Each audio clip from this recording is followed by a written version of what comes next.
Hi, I'm Butch Zein, and this is My Name Sign Butch. Welcome to the video series, Deaf Perspectives on Sign Writing. To begin, let me introduce you to my friends and colleagues. Hi, my name is Valerie Sutton, and this is my name sign Valerie. Hi, my name is Lucinda O'Grady Batch. This is my name sign Cindy.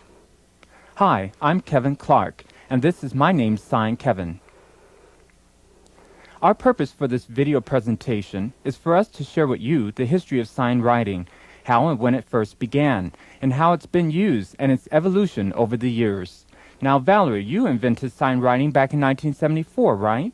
Yes, that's right. I invented sign writing back in 1974. I developed a way to write dance movement on paper because I was a dancer. And that movement writing system became Sutton Movement Writing. And we established back in 1974 the Center for Sutton Movement Writing. That organization is a non-profit organization, and we collect funds through private grants. Well, anyway, back in 1974, I was invited to go to Denmark. That country invited me to go because they wanted me to work with the Royal Danish Ballet Company to teach them dance writing, how to write their dances on paper. And I received a telephone call from the university there. It was interesting. They wanted a way to write sign language movement on paper, and through that work, I developed sign writing. Sutton Movement Writing is a system for writing body movement. It began with Sutton Dance Writing in 1974. Dance writing uses a stick figure drawing on a 5-line staff.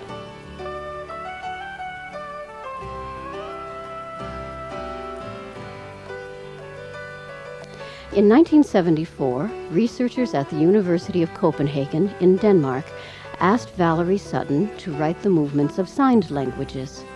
This was the beginning of sign writing. Here is how the system looked in 1975.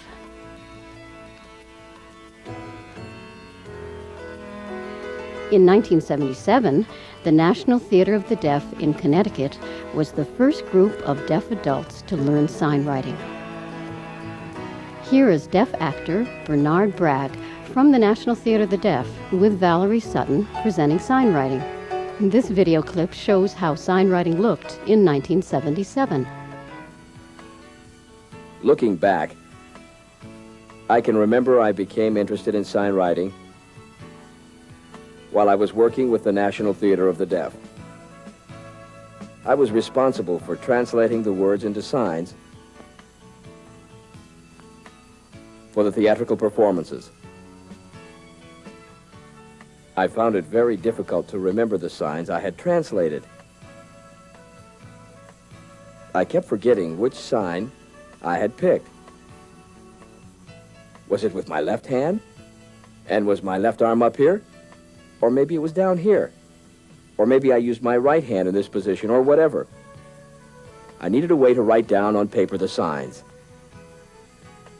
At first, I tried to develop my own system to help me in remembering, but it wasn't until Valerie came out to teach us at the National Theater of the Deaf in Connecticut back in 1978 that I really became inspired. She shared with us the beginnings of her system, and I have been a strong supporter of her system ever since, especially the part of writing the signs down on paper. Signers need a way to read and write their own language, and many hearing people need a way to put the signs down they are learning in the classroom so they can remember that sign later on when they are studying at home. Now here, let me show you what sign writing looks like. Over here we have this chart.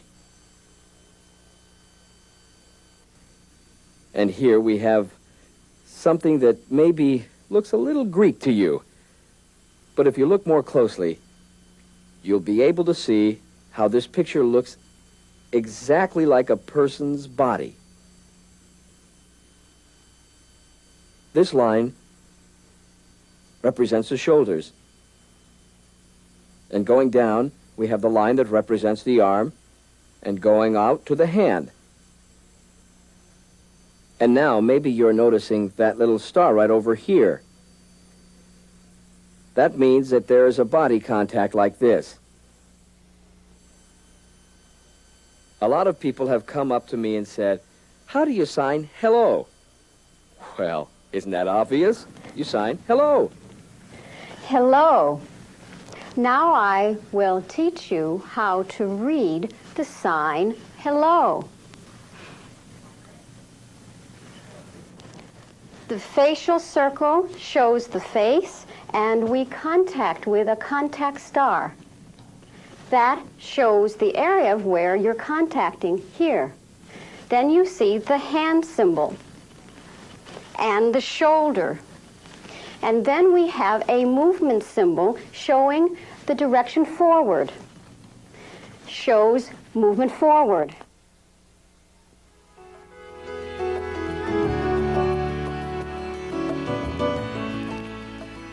Back in 1981, I heard from a woman named Nancy Wu, who was involved with sign writing. She herself is a skilled sign writer. I felt a little concerned. I wondered if it was really necessary.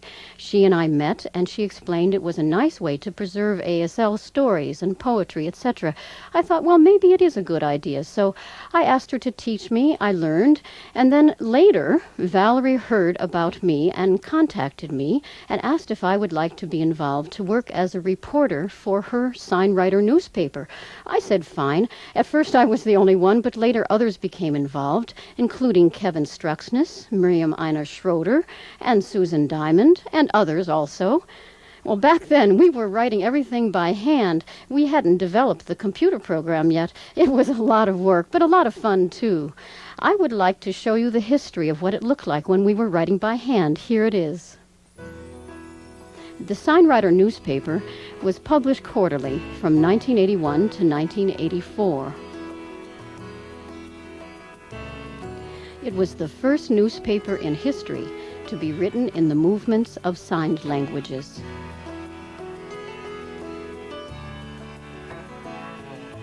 At that time, there was no way to type sign writing.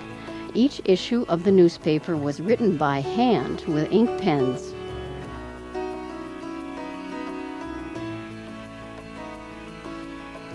Or wax symbols were manually pressed on paper with specially designed transfer sheets. It took 3 months to write a 20-page issue by hand.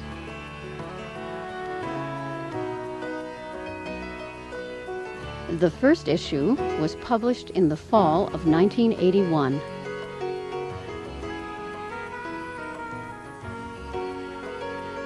It was written by hand by founding editor Nancy Ellen Wu.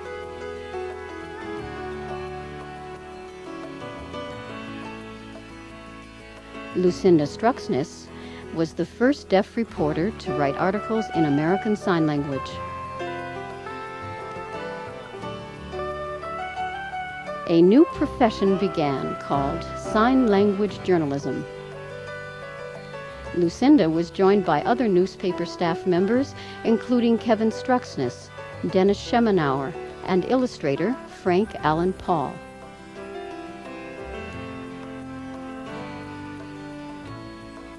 Working with deaf reporters, managing editor Susan Diamond Booker edited each article in American Sign Language.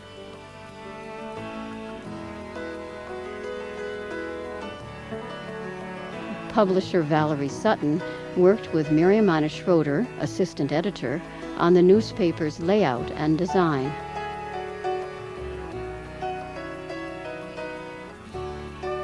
Dennis Schemenauer and illustrator Frank Allen Paul created a cartoon strip written in sign writing.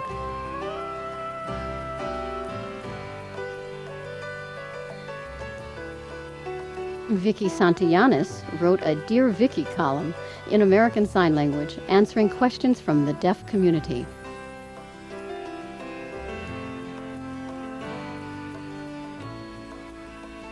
History was made when articles were written in 4 languages: Danish Sign Language, Danish; American Sign Language, English. Publication ceased in 1984 because it was too much work to write the whole newspaper by hand.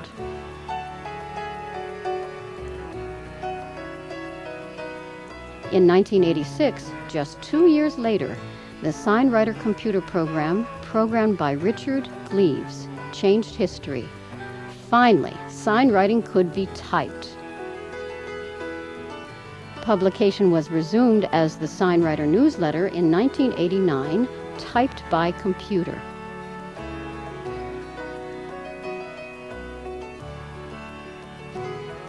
Since 1996, the SignWriter newsletter has been posted regularly on the World Wide Web.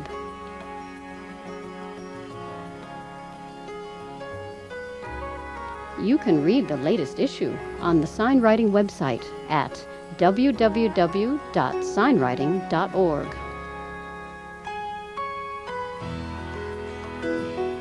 In the beginning, we used the full body sign writing, but now that's no longer being used. So when and how exactly did that change?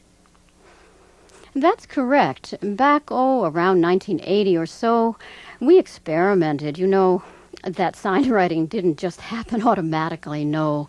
We had to develop it through experience. Deaf people had to try to write, and we experimented. We had 3 different ways of writing at that time to see which one was good. First, we had full body sign writing, and that system is really for beginners, really, because it's very visual. It shows the whole body.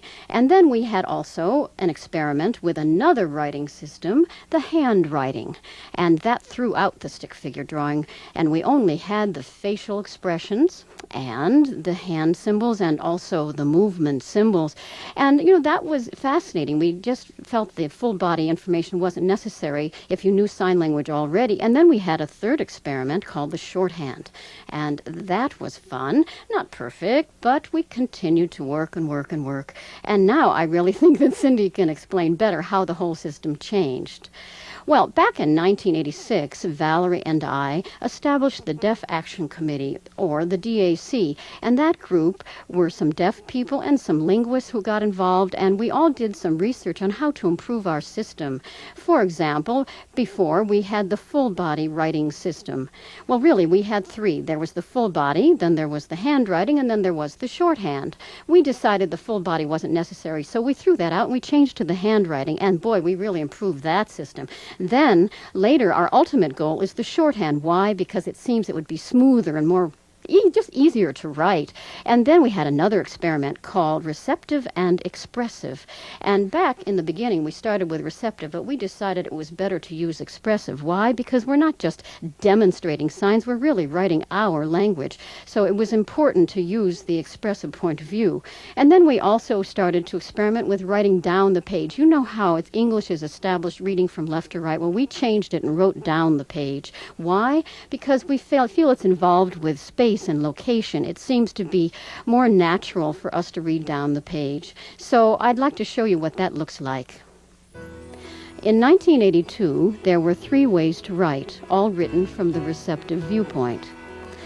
Full body sign writing in 1982 placed stick figure drawings from left to right on the page. The figure faced the reader.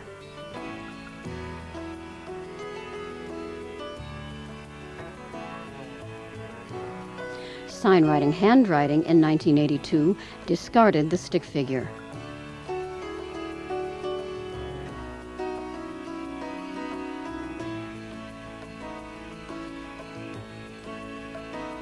Hand symbols, movement symbols, and facial expressions were written from left to right.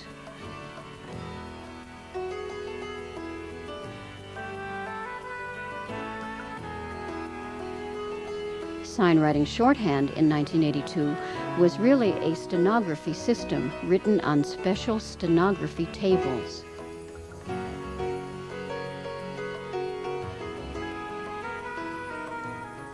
The shorthand was written at the speed of movement and took special training.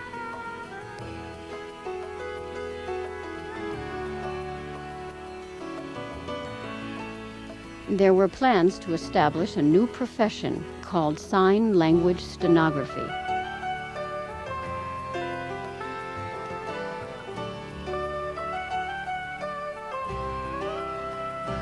In 1997, full-body signwriting is still being used in Denmark, but changes were made. It is now written from the expressive viewpoint.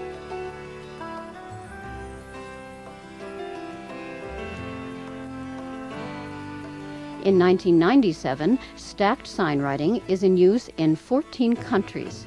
It began in 1986.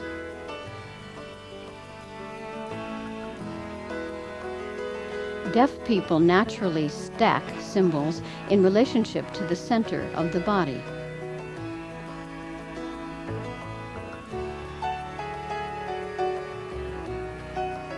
The facial expressions are on the top with the hands underneath.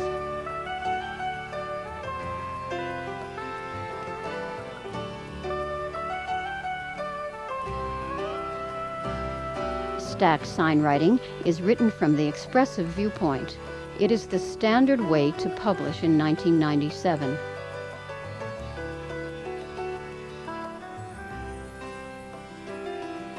Stacked signwriting can be written horizontally as well as vertically, but it is more natural to write it vertically.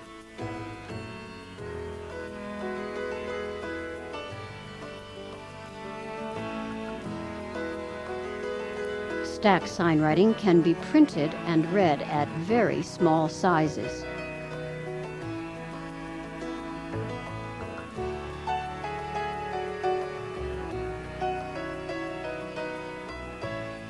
In 1997, cursive signwriting is evolving.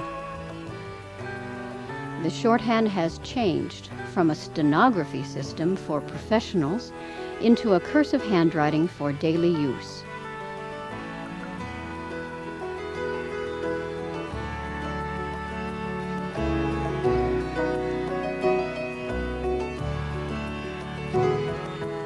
Using the stacked signwriting style seemed more natural for me and easier to read and write in comparison to the English order of having it done from left to right.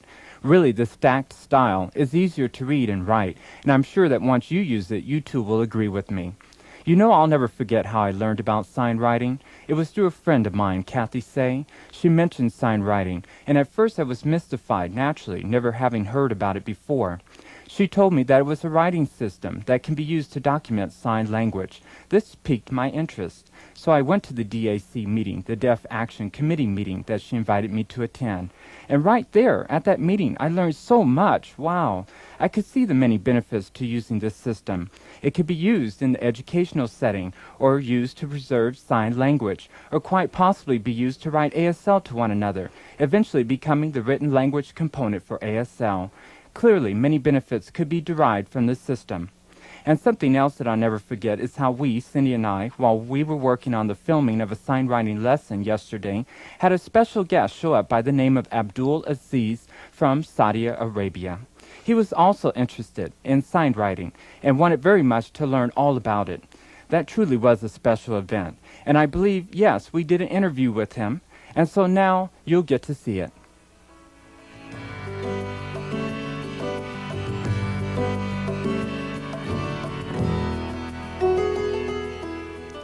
Hello, I'm Denny Voreck, and this is my name sign, Denny. In today's interview, we'll be discussing the topic, the deaf community, and deaf linguistics. Now, our guest with us today is an individual by the name of Abdul Aziz Al-Obaid, and this is his name sign, Aziz. And he's with us from Saudi Arabia. And this is the sign for Saudi Arabia because it represents the type of headdress that they wear. Our guest is sitting right here next to me. Okay, I'd like to start off by asking your thoughts on the American deaf community, deaf culture, and deaf linguistics. I've done a lot. For 10 years, I'm not working, but instead I'm traveling around the world. From what I've seen, the Americans seem more fascinated and absorbed with the deaf community and with anything having to pertain to the deaf, especially with the hot issues and discussions dealing with the intricacies and complexities of the language of ASL. It's impressive to see how the interest in all of this has persisted even up to now, and including of late the issue of sign writing, of which I've come across in the last month. Well, welcome to America. Now, you mentioned sign writing, so I'm interested in what your thoughts and feelings are about this sign writing project. Well, I think it's another sign or example of growth of the deaf identity, similar to what has occurred with other ethnic groups in America. Thank you. All right, I'd now like to ask your opinion on how we can get sign writing to be officially recognized by the governments and deaf educational institutions, and as a part of linguistics, and also have it done like in your educational institutions in Saudi Arabia. Well, I think it has to happen at the governmental level. What I mean is that if the people involved in politics and the rest of the American people accept and view the deaf as being like any other ethnic entity, then and only then will it be recognized and accepted by the governments. Now, with regards to the educational institutions, I think you have to begin the change with the politics in America. And then you'll be able to bring about an acceptance among the various systems of education in America. Okay, so when sign writing is finally accepted and recognized by the government, do you envision sign writing beginning to blossom and flourish and succeed to the extent that perhaps by the year 2000 it will be used in the various institutions all over and perhaps internationally? Well, I think for any idea to take root, you have to start with the place or community from which it is stemming. Once you have it growing and blossoming there, then you can begin to have it spread and flourish throughout the rest of the nation. So when sign writing does grow and proliferate through literature and as a writing system, what similarities would then take place as has happened with your language, the Arabic language? Would you please expound on what has happened historically with Arabic? Sure, really what has happened historically with sign writing is pretty comparable to what the Arabic language has experienced over the years to become a very strong and enduring language. You see, in the beginning, the Arabic language started off as a spoken language only, without having a written component to it. Quite similar to ASL today, where it is a manual visual language without a written form. Once a written form was established, then Arabic was able to become a truly rich and fruitful language. The situation today is no less similar for the deaf, where their language is spoken or communicated only through signing. It doesn't have a written form as of yet. So in order for the language of the deaf to truly become a rich and prosperous language, it needs the written form. You make a good point there. I can't argue with that. So now I'd like to ask you, how do you foresee sign writing being transmitted? Through the vehicle of huge bound volumes, or through the use of computers, via print or electronically? Exactly what do you envision happening with sign writing in the future? Well, I envision that in the future it will reach its highest potential indeed. Sign writing will experience tremendous growth and popularity in its usage. Just like for the hearing peoples in England and in France, both populations have very strong and powerful organizations, because in France, they have the spoken French, and they have the dictionaries for the written French and the literature, etc. And in England, they have the same thing for the same reasons. So, in my opinion, I foresee that the same powerful growth will happen for the deaf worldwide through the popularity and use of sign writing. Thank you very much for your thoughts about this. For your information, there is already an organization established for sign writing. It's the Deaf Action Committee, or DAC for short, and it's been in existence since 1984. So we want to thank you for interviewing with us, and we really appreciate you being here today. My pleasure. Well, thank you. Bye-bye.